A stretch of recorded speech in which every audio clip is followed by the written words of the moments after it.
Could Singapore replace Switzerland as the world's bank? For almost 100 years, Switzerland was untouchable. Its banks became legendary, a fortress of secrecy, where dictators, billionaires, and even ordinary savers could shield their money from the outside world. But something has changed. The very laws that once made Swiss accounts irresistible have crumbled under international pressure. And now, the world's wealthy are quietly looking for a new home for their fortunes. Strangely enough, they've found it not in Europe, not in America, but in a tiny island nation in Southeast Asia, Singapore.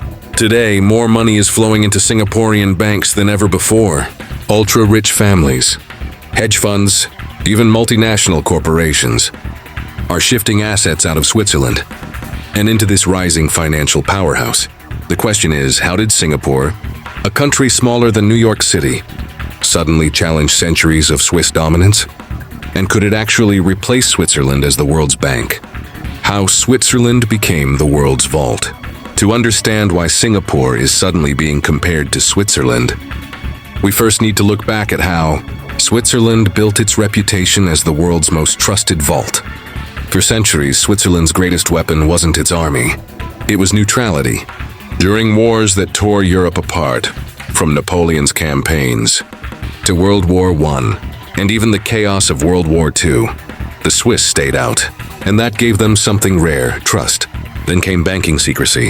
In 1934, Switzerland passed the now famous Swiss banking law, making it a crime for bankers to reveal client information. From that moment, Swiss banks weren't just places to store money. They became fortresses of anonymity. To the world's elite, this was irresistible. You could open an account, move vast sums across borders, and no one, not your government, not foreign tax authorities, could touch it. By the late 20th century, Switzerland wasn't just a country of mountains and chocolate. It was a financial superpower. At its peak, it held an estimated 35% of the world's private wealth. Dictators, royalty, movie stars, corporations, all relied on Swiss banks as their global safe deposit box. In short, Switzerland became the ultimate symbol of financial security and secrecy. But like all fortresses, cracks eventually appeared, and those cracks would open the door for Singapore. The fall of Swiss banking secrecy. Switzerland's financial empire was built on secrecy. But by the early 2000s, that secrecy became a liability. Around the world, governments were losing billions in unpaid taxes, as citizens quietly hid fortunes inside Swiss accounts. And after the 2008 financial crisis, patience finally ran out. The United States struck first. In 2009, the Department of Justice went after UBS, Switzerland's biggest bank, accusing it of helping Americans evade taxes. The case ended with a $780 million fine, but more importantly, it forced UBS to hand over thousands of client names to US authorities.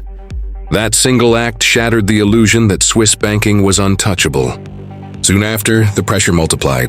The OECD, the European Union, and later the G20 all pushed through new rules, from FATCA to the automatic exchange of information, forcing Swiss banks to share client data with foreign tax agencies. The age of the secret Swiss account was over, and with secrecy gone, Switzerland lost its biggest competitive edge. Yes, it was still stable, still wealthy, still neutral, but in the high-stakes game of global wealth management, it no longer offered something unique, and for the world's billionaires, that was enough reason to start looking elsewhere. That's when a tiny island thousands of miles away began to shine. Singapore. Why Singapore emerged as a rival. As Switzerland's secrecy crumbled, the global elite began searching for the next safe haven. A place that offered not just stability, but also discretion and opportunity. Surprisingly, they found it in Singapore, a city-state smaller than New York City. At first glance, Singapore might seem like an unlikely replacement for Switzerland. But dig deeper, and the similarities and the advantages become clear. First, geography. Singapore sits at the crossroads of East and West. Just a short flight from China, India, and the booming economies of Southeast Asia. In a world where wealth creation is shifting eastward, Singapore isn't just convenient, it's strategic. Second, stability. For a country with no natural resources, Singapore's greatest asset has always been governance. Strong rule of law, political neutrality, zero tolerance for corruption. All of it has built a reputation to rival Switzerland.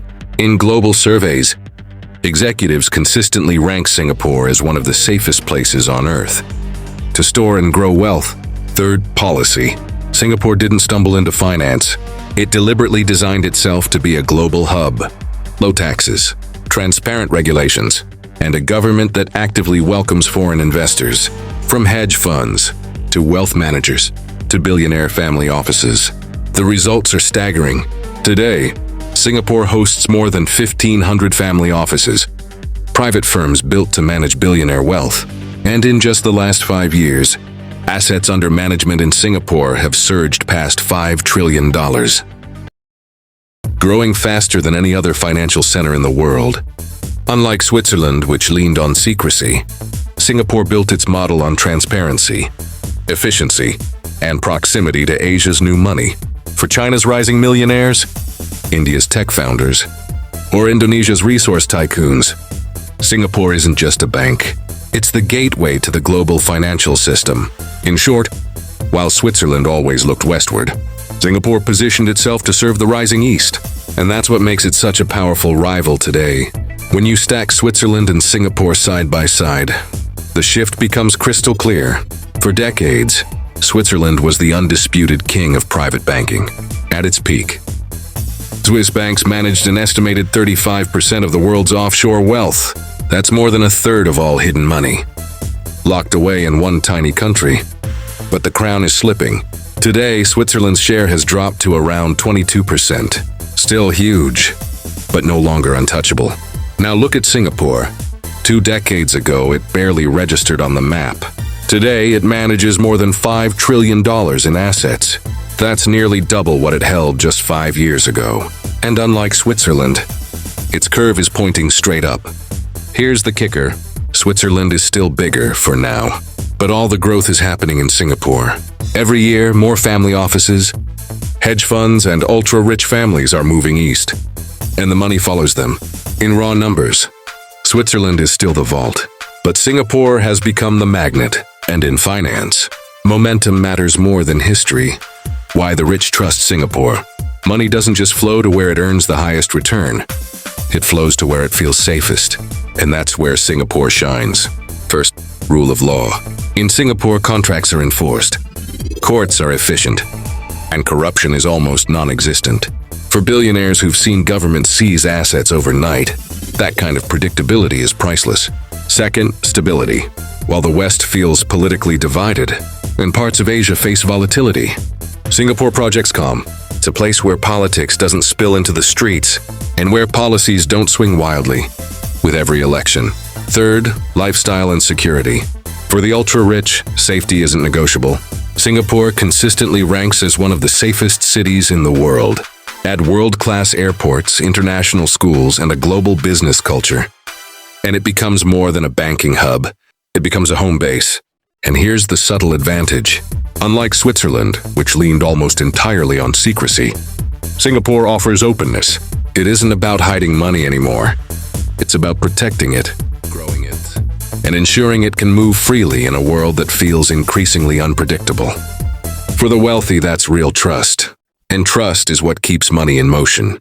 The global ripple effect. Singapore's rise isn't just a local success story. It's shifting the balance of global finance. Look at Hong Kong.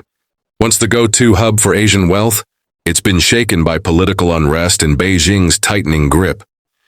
Many of its richest clients have quietly rerouted their money south to Singapore. Or take Dubai. It's racing to attract global investors with golden visas and zero taxes. But it still struggles with the same thing Switzerland now faces: questions of trust and transparency. Singapore, meanwhile, already has both. Even Western capitals are feeling it. New York and London still dominate global finance. But when it comes to private wealth, the secret billions parked for safety, their grip is slipping. Investors who once defaulted to Switzerland are now defaulting to Singapore, and that ripple keeps spreading. Every new billionaire family office, every hedge fund that relocates, every multinational that shifts its Asia HQ, it all reinforces the same message. Singapore isn't just competing. It's redefining the game. In short, Switzerland built the model. But Singapore is rewriting it for a new century, the new world's bank. For almost a century, Switzerland was untouchable. It was the vault of the world, the symbol of secrecy, the fortress of wealth. But the cracks in that fortress have opened. And through them, a new contender has stepped in. Singapore, a nation smaller than New York City. No natural resources, no mountains to hide behind, just discipline, strategy, and vision. Today, the ultra-rich are voting with their money, and their money is flowing east. The question now isn't whether Singapore can compete with Switzerland. It already is. The real question is, in a century defined by rising Asia, political chaos in the West, and trillions of dollars in motion, could Singapore actually replace Switzerland as the world's bank?